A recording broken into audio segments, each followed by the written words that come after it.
भागलपुर जिला अंतर्गत नाथनगर के मनसर गोस्वामी टोला में लोगों को शुद्ध सरसों तेल उपलब्ध हो सके और लोगों का स्वास्थ्य अच्छा रहे, इसी को लेकर भागलपुर में पहली बार महिला उद्यमी स्वीटी कुमारी के द्वारा देसी होम फ्लेवर नाम से सरसों तेल प्लांट बिठाया गया है। पूर्ण रूप से अत्याधुनिक सरसों तेल मशीन से 1 घंटे में 1 क्विंटल सरसों पर पेराया जाता है। 10 दिन पूर्व शुरू किए गए कच्ची घानी सरसों तेल की क्वालिटी अच्छी होने के कारण काफी लोग चाव से देसी होम फ्लेवर सरसों तेल खरीद रहे हैं और लगातार बाजार में इसकी डिमांड बढ़ती जा रही है। लगातार बाजार से शुद्ध तेल की मांग बढ़ती देख उत्साहित महिला उद्यमी स्वीटी कुमारी कहती हैं कि बाजार में शुद्ध सरसों तेल की कमी को देखते हुए और लोगों को स्वस्थ रखने के लिए उन्होंने ये कदम उठाया और प्लांट की स्थापना की। साथ ही लोगों से स्वस्थ रहने के लिए शुद्ध चीजें खाने की अपील करते हुए उनके सरसों तेल की फ्री होम डिलीवरी होने की बात भी कही है।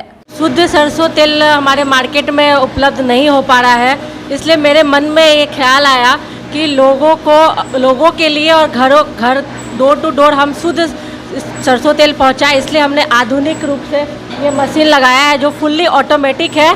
और ये हमारा फिल्टर आप देख रहे हैं, तेल वहाँ से निकल के हमारे फिल्टर में आता है, फिल्टर्ड होकर तेल बाहर आता है।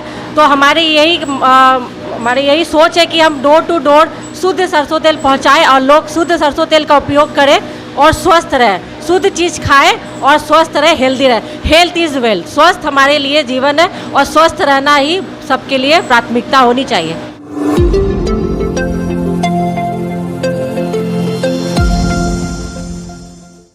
अक्सर आपने महिला को सास ससुर की प्रताड़ना से तंग आकर घर के बाहर धरने पर बैठे या हाई वोल्टेज ड्रामा करते देखा होगा, लेकिन भागलपुर में सास ससुर ही अपनी बहू के खिलाफ दरवाजे पर धरने पर बैठ गए हैं। साथ में महिला का पति सागर भारती और ननद महिमा भी हैं। दरअसल शहर के बरारी थाना क्षेत्र के बड़ी खंजरपुर निवासी गोपीनाथ शाह उनकी पत्नी मंजू देवी से उनकी बहू स्वाति पैसे की डिमांड करती रही है और अब अपने पति के साथ सास ससुर को घर में प्रवेश करने नहीं दे रही है। गोपीनाथ और पत्नी और बेटे के साथ दिल्ली में एक अस्पताल में थे। जब आज वो लौटे तो बहू ने दरवाजा नहीं खोला। घंटों आवाज लगाने के बाद भी जब दरवाजा नहीं खुला तो पुलिस पहुंची, लेकिन पुलिस भी खुलवा नहीं सकी। इसके बाद सभी धरने पर बैठे हैं। काफी समय बीत जाने और मामला बढ़ता देख पुलिस की दबिश के बाद गेट खोला गया, जिसके बाद गोपीनाथ और उसके परिजनों ने बताया कि घर में रखा सभी जेवर उसकी बहू और उसके परिजनों के द्वारा चुरा लिया गया। इस दौरान घर का सारा सीसीटीवी तोड़ दिया गया है। बताया जा रहा है कि गोपीनाथ की बेटी महिमा भारती पर उनके ससुर ने 3 साल पहले दहेज के लिए उनको गोली मार दी थी। मामले में केस दर्ज होने के बाद केस उठाने के लिए लगातार महिमा को धमकी दी जाने लगी। अब वो लोग महिमा की भाभी स्वाति से मिलकर पैसे की डिमांड कर रहे हैं, साथ ही केस उठाने की भी धमकी दे रहे हैं। महिमा ने बरारी थाने में शिकायत की तो पुलिस ने घरेलू विवाद बता पल्ला झाड़ लिया, लेकिन अब महिमा के माता पिता व भाई को भाभी ने बेघर कर दिया है। मेरी पत्नी जितना सबको प्रताड़ित करी थी कि मेरे माँ बाप सब बाहर चले गए, हम दोनों को छोड़ के, मैं और मेरी बीबी को। और कुछ दिन के बाद उसने मुझको इतना परेशान किया, लाठी डंडे का प्रयोग कर करके मेरे को 2 बजे रात में भगा दिया और दबंग आदमी से मुझे धमकाने की और मारपीट करने की धमकी दी। मैं भी अजीज होकर लास्ट में 2 बजे रात में मैं घर छोड़ के चला गया।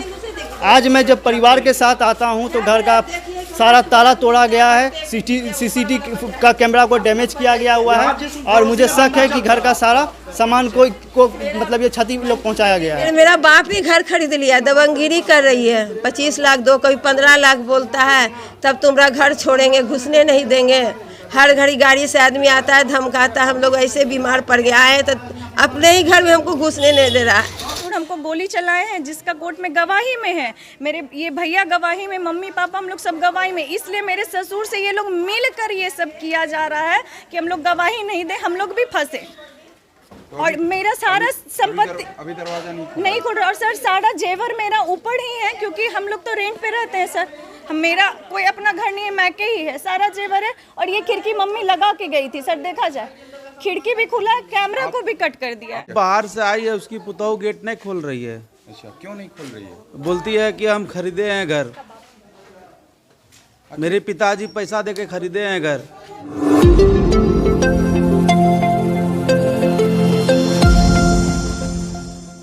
भागलपुर जिला अंतर्गत ततारपुर थाना क्षेत्र के लहेरी टोला स्थित डॉक्टर शशि कुमार गुप्ता के क्लिनिक में हबीबपुर थाना क्षेत्र के इतवारी हाट की रहने वाली हीना देवी की 2 साल की बेटी रिया कुमारी की मौत इलाज के क्रम में हो गई, जिसके बाद परिजनों ने क्लिनिक में जमकर हंगामा किया। वहीं डॉक्टर के साथ हाथापाई की नौबत तक आ गई। परिजनों का कहना है कि आज जब वह बच्ची को लेकर क्लिनिक आए तब डॉक्टर ने फीस जमा करवाकर 2 सुई और 1 कप सिरप दिया। वहीं सुई लगने के बाद कुछ देर बाद ही बच्ची की मौत हो गई, जिसके बाद परिजनों ने जमकर हंगामा किया। हंगामे की सूचना के बाद ततारपुर पुलिस मौके पर पहुंच गई। परिजनों का कहना है कि मेरी 2 साल की बेटी की तबीयत खराब थी, बुखार भी था। जब बुखार तेज होने लगा तब गांव के ही कुछ दवा दी गई थी जिससे बुखार कम हो गया था और बच्ची ठीक थी, परंतु हम लोगों ने सोचा इसका बेहतर इलाज हो सके, इसके लिए हम लोग इसे डॉक्टर के पास उचित इलाज कराने लेकर गए थे, परंतु इलाज तो दूर, बच्ची भी अब इस दुनिया में नहीं रही। परिजनों का रो रो कर बुरा हाल है और परिजन डॉक्टर पर लापरवाही का आरोप लगा रहे हैं। वहीं डॉक्टर का कहना है कि उन्होंने बच्ची को रेफर कर दिया था। वहीं पुलिस मौके पर पहुंचकर जांच में जुट गई है। पूजा करके आया तो बोला बच्चा को जांच कुछ नहीं करवाया, कंप्यूटर साहब से 2 सुइया दिलवा करके आधा टीपी दवाई पिला करके रेफर कर दिया मायागंज के लिए। हम लोग मायागंज जाने के लिए आए, नीचे जस्ट उस डॉक्टर साहब के ऊपर से नीचे उतरे, सीढ़ी पर से बस उतने देर में बच्चा डेथ कर गया। उतने देर में बच्चा लेकर के हम डॉक्टर साहब के पास आए तो हम बोला डॉक्टर साहब बोला यहाँ से निकलिए, यहाँ कुछ नहीं हुआ है बच्चा को, बच्चा तुम्हारा डेथ हो गया। तो हम बच्चा का दवाई पिलाए तब डॉक्टर साहब बच्चा डेथ कर गया। पेशेंट सीरियस था, इसको मैंने कहा कि पेशेंट सीरियस है, हम उनसे इसको हॉस्पिटल ले जाओ, मैं तब तक सुइया लगा देता हूँ। और एक घंटा के बाद यहाँ से गया है, आधा घंटा फिर लौट के पेशेंट को लाया है।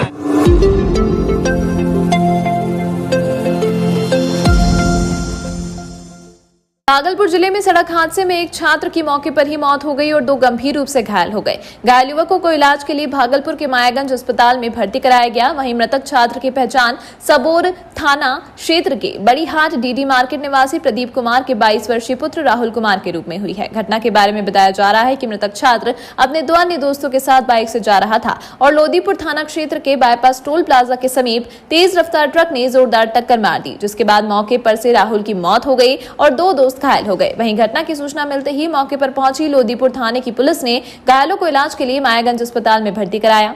फिलहाल दोनों युवकों की हालत नाजुक बनी हुई है। पुलिस आगे की कार्रवाई में जुट गई है। घायल की पहचान सबोर के हरिजन टोला के विकास कुमार और साहिल कुमार के रूप में हुई है।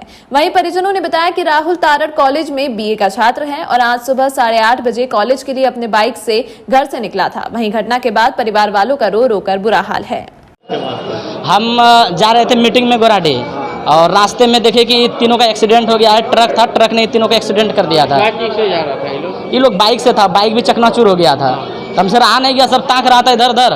तो हम गाड़ी लगाए, ये लोग को जल्दी से एक एम्बुलेंस संजोग से जा रही थे, एम्बुलेंस को रोकवाए। हम रोकवाने के बाद ये लोग को कोशिश किए कि भाई एम्बुलेंस में भर्ती करवा दे, तुरंत चढ़ाए। ये लोग जिद करने लगे आप भी चलिए साथ में। हम कहे मेरा मीटिंग है, नहीं बोला आप भी चलिए। फिर यहाँ पर हम मायागंज आए, लोग के साथ यहाँ भर्ती कराए। पता चला कि एक का मृत्यु हो गया है और 2 का भी चल रहा है, ट्रीटमेंट अंदर चल रहा है। इसका नाम जो बता रहा है, एक का बता रहा है विकास, उसके पिता का नाम दीपक कुमार भारती, सबोर पंचायत का सबोर गाँव हुई है, वहीं का रहने वाला है। फिर अभी भर्ती कराए हैं, देखिए अभी क्या होता है।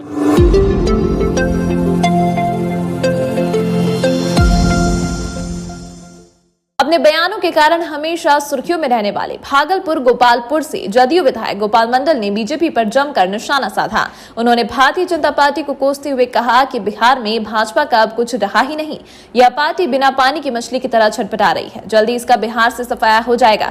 ना तो बिहार में उनके समर्थक हैं, ना ही वोटर और ना ही कोई अच्छे और साफ छवि वाले नेता ही। नीतीश कुमार के बड़बोले नेता ने कहा बिहार में अगर कोई साफ छवि वाले नेता है तो वह है अपने बिहार के मुख्यमंत्री नीतीश कुमार। वह पाक साफ नेता है। किसी और में यह बात कहा। उन्होंने अपनी जदयू पार्टी की मजबूती को लेकर कहा कि हमारी पार्टी एक छत्र राज करेगी और भाजपा को जल्द से जल्द जड़ से उखाड़ फेंकेगी। साथ ही साथ नगर निगम चुनाव को लेकर उन्होंने कहा हाईकोर्ट के आदेश का सभी को पालन करना चाहिए, परंतु काफी लोग इससे प्रभावित हो रहे हैं। जल्द से जल्द निर्णय लेकर चुनाव कराना चाहिए। साथ ही नीतीश कुमार को लेकर उन्होंने कहा नीतीश कुमार अति पिछड़ा को लेकर सब दिन चलते हैं और आज भी चलेंगे। कोर्ट का मामला है, कोर्ट ने यह निर्णय दिया, यह रोक लगा है, कोर्ट का मामला है और सुप्रीम कोर्ट इधर से जाया जा रहा है, अभी बहुत जल्दी चुनाव हो जाए। किसको विपक्ष कहते हैं? भाजपा। कोई विपक्ष नहीं। अब कहीं रहा ही नहीं, भाजपा का कुछ बिहार में बचबे नहीं किया। भाजपा पार्टी बची, बाकी कुछ नहीं है। ना तो उसके पास वोटर है, नहीं कुछ है, इसलिए छटपटा। नीतीश कुमार में कोई कारणे नहीं है, पाक साफ आदमी है।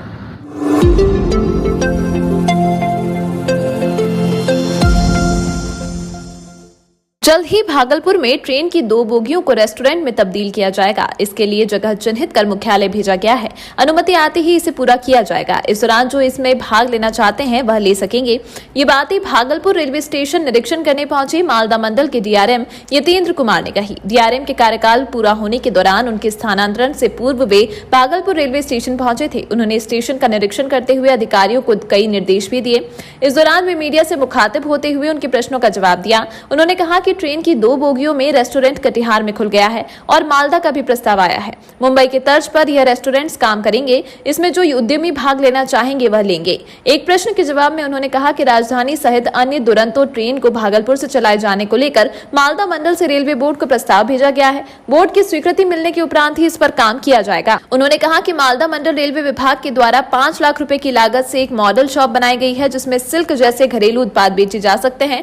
अभी यह शॉप सुल्तानगंज, जमालपुर, भागलपुर, फरक्का और जंगीपुर में दुकानें खुली हैं और आने वाले दिनों में मालदा मंडल के 40 स्टेशनों पर यह दुकान खोली जाएंगी। वहीं उन्होंने कहा कि यात्रियों की सुविधा के लिए मेला स्पेशल ट्रेन के साथ साथ स्टेशन परिसर की साफ सफाई, बिजली, पानी, शौचालय आदि पर भी विशेष कार्य किया जा रहा है। साथ ही यात्रियों को आने जाने में किसी तरह की परेशानियों का सामना न करना पड़े, उसके लिए भी कई तरह की व्यवस्थाओं से लैस हमारी रेलवे की व्यवस्था उसे मुहैया कराएगी। मालदा डिवीजन के डीआरएम यतेंद्र कुमार आज भागलपुर के अलावा भागलपुर के आसपास के कई स्टेशनों का जायजा लिया और जहां गड़बड़ी पाई गई उसे तुरंत दुरुस्त करने का निर्देश भी दिया। चीजें जो है बोगी को ट्रेन की 2 बोगी को रेस्टोरेंट में तब्दील कर लगाने की हाँ, तो वो ऑलरेडी हमने पहले भी किया था, तो कोई ऑफर नहीं आया था। अभी 13 तारीख को खुलेगा, उसके लिए हमने स्थान पिछली बार अभी आए थे पिछले हफ्ते ही, तो स्थान चिन्हित वगैरह कर लिया है और हम आशा करते हैं कि उसमें कोई यहाँ के उद्यमी उसमें अपना भाग लेंगे और ऑफ़र देंगे। जैसा कि पटना में खुल गया है, कटिहार में खुल गया है, मालदा का भी ऑफ़र आ गया है एक पार्टी का, तो हम लोग डिब्बा दे देंगे। और जैसे बम्बई और जगह चल रहे हैं उन्हीं की तर्ज में भागलपुर में भी भागलपुर के लोग भी उसका उपयोग कर सकते हैं। उसमें पैसेंजर के अलावा बाहर के लोग भी जो अच्छे खाने प्लस रेल के फील जैसा महसूस कर सकते हैं।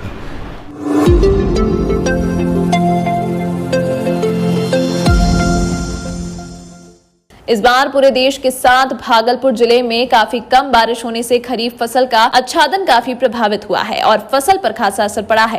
अगर हम बिहार राज्य की बात करें तो खरीफ मौसम में हमारी प्रमुख फसल काफी प्रभावित हुई है, जिसमें धान, आलू, दलहन पर खासा असर देखने को मिला है। मौसम विभाग की माने तो जून और जुलाई में जिस मात्रा में बारिश होनी चाहिए वह नहीं हो पाई है और धान के बिचड़े खेत में ही जलकर बर्बाद हो गए। किसी तरह नलकूपों और जलाशयों से पानी पटवन पर कई जगह धान की खेती की गई, परंतु सही समय पर बारिश नहीं होने के चलते फसल काफी प्रभावित हुई है। वहीं बिहार कृषि विश्वविद्यालय सबोर के निदेशक और रिसर्चर डॉक्टर पीके सिंह ने बताया कि पिछली बार के वनस्पति इस बार किसान प्रभावित होंगे, क्योंकि समय पर बारिश नहीं हुई और अभी 2 दिन पहले जो बारिश हुई उससे बहुत ज्यादा खासा असर देखने को नहीं मिलेगा। जहां तक आलू और दलहन को नुकसान नहीं पहुंचेगा, धान जैसी फसल का थोड़ा बहुत फायदा मिल सकता है। कुल मिलाकर यह कहा जा सकता है कि इस बार धान की फसल पर बरसात का खासा असर रहा। समय पर बारिश नहीं होने के चलते फसल प्रभावित हुई है। आगामी 2 दिन पहले बारिश से बहुत खासा असर नहीं होगा फसल को।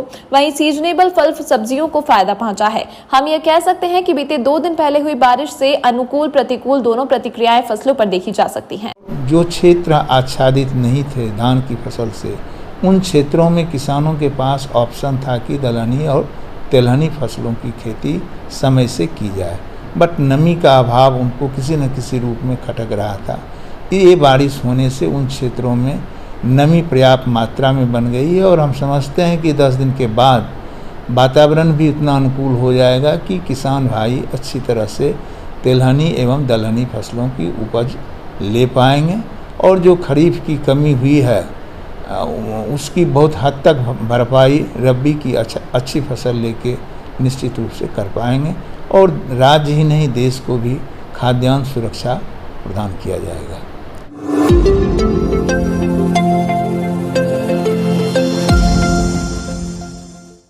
भागलपुर की एक स्थानीय धर्मशाला में पार्षद परामर्श एकता मंच के द्वारा एक बैठक का आयोजन किया गया, जिसमें नगर निगम के निवर्तमान पार्षदों और पार्षद प्रतिनिधियों ने हिस्सा लिया। इस बैठक का मुख्य उद्देश्य हाईकोर्ट के द्वारा नगर निकाय चुनाव का डेट आदेश तक स्थगित करने से और चुनाव में लेट लतीफी होने से नगर निगम क्षेत्र के सभी वार्डों का विकास अवरुद्ध हो जाने को लेकर विचार विमर्श किया गया। वहीं इन सभी निवर्तमान पार्षदों का कहना था कि जब तक नगर निकाय का चुनाव संपन्न नहीं हो जाता तब तक हम सभी निवर्तमान पार्षदों को अपने वार्ड में काम करने को लेकर एक विशेष अधिकार दिया जाए, ताकि नगर निगम क्षेत्र में विकास का कार्य किया जा सके। वहीं निवर्तमान पार्षद संजय सिन्हा ने कहा कि हम लोग सभी पार्षद न्यायालय के आदेश का सम्मान करते हैं, लेकिन हम सभी निवर्तमान पार्षदों को अपने अपने वार्ड में विकास कार्य करने को लेकर एक विशेष अधिकार दिया जाए। साथ ही साथ उन्होंने कहा कि आगामी दिनों में काली पूजा और छठ पूजा सामने है, शहर में गंदगी का अंबार लगा हुआ है। हम सभी निवर्तमान पार्षद नगर आयुक्त से मिलकर उन पर दबाव डालेंगे कि हम लोगों को पुनः शक्ति प्रदान करें, ताकि हम सभी निवर्तमान पार्षद अपने अपने वार्डों में काम कर सकें। इस बैठक में संतोष कुमार, हंसल सिंह, गुड्डू दुबे, दिनेश तांती, नीतू देवी, मोहम्मद उमर चंद, सीता देवी, खुशबू देवी सयुक्त अन्य वर्तमान पार्षद उपस्थित थे।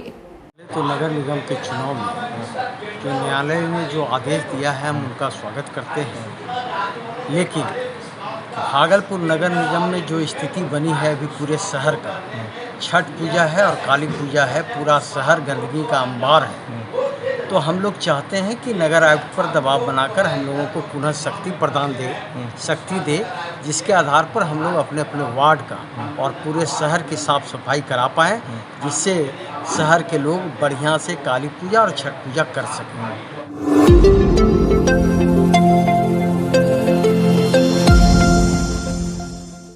संपूर्ण क्रांति के कार्यकर्ताओं ने आज भागलपुर के लोकनायक जयप्रकाश नारायण सदर अस्पताल में उनकी प्रतिमा पर फूल माला चढ़ाकर व माल्यार्पण कर उनको भावपूर्ण श्रद्धांजलि दी। बताते चले कि जयप्रकाश नारायण की 8 अक्टूबर को पुण्यतिथि और 11 अक्टूबर को जयंती मनाई जाती है।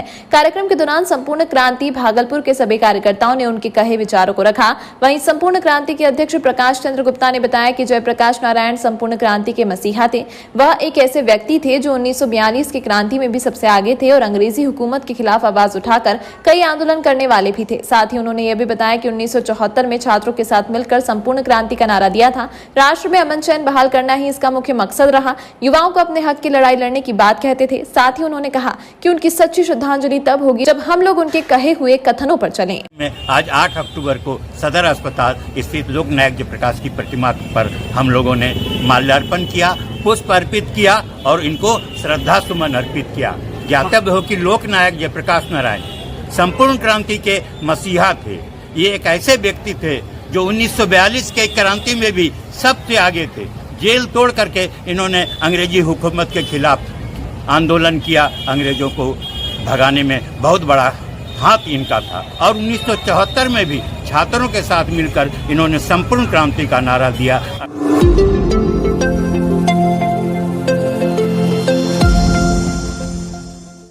भागलपुर जिला अंतर्गत भेपुर थाना क्षेत्र के भ्रमरपुर निवासी ज्योति सिंह के पुत्र अंकित कुमार सिंह उम्र 20 वर्ष का सड़क हादसे में मौत हो गई। अंकित कुमार उच्च माध्यमिक विद्यालय बभन गामा के 12वीं का छात्र था। मृतक का बड़ा भाई विक्की सिंह ने बताया कि अंकित आधार कार्ड को लेकर मोटरसाइकिल से नारायणपुर प्रखंड जा रहे थे, जहां रास्ते में ही दिलीप पेट्रोल पंप समीप NH 31 पर एक अज्ञात टैंकराली ने रोंदते हुए फरार हो गए, जिससे मौके पर ही अंकित की मौत हो गई। घटना की सूचना मिलते ही परिजनों का रो रो कर बुरा हाल था। पुलिस ने शव का पोस्टमार्टम कराकर परिजनों को सौंप दिया है। बाइक से ब्लॉक जा रहा था काम से, वो आधार कार्ड के काम से। अच्छा, कौन ब्लॉक? नारायणपुर ब्लॉक। घर कहाँ है? भ्रमरपुर जी। नाम क्या है उसका? अंकित कुमार सिंह। घर? पिता का नाम? स्वर्गीय ज्योति सिंह। किस जगह ये घटना हुई? ये वह बल्हा के पास, बल्हा के बगल में पेट्रोल पंप के पास हुआ। कौन गाड़ी से इसको लगाया ठोकर? ये जा रहा था ये विक्रांता से। कितने बजे घटना है? लगभग 2:30 बजे। क्या करता है ये युवक? ये पढ़ाई करता है। किस में? इंटर सेकेंड ईयर का इस बार एग्जाम देता है।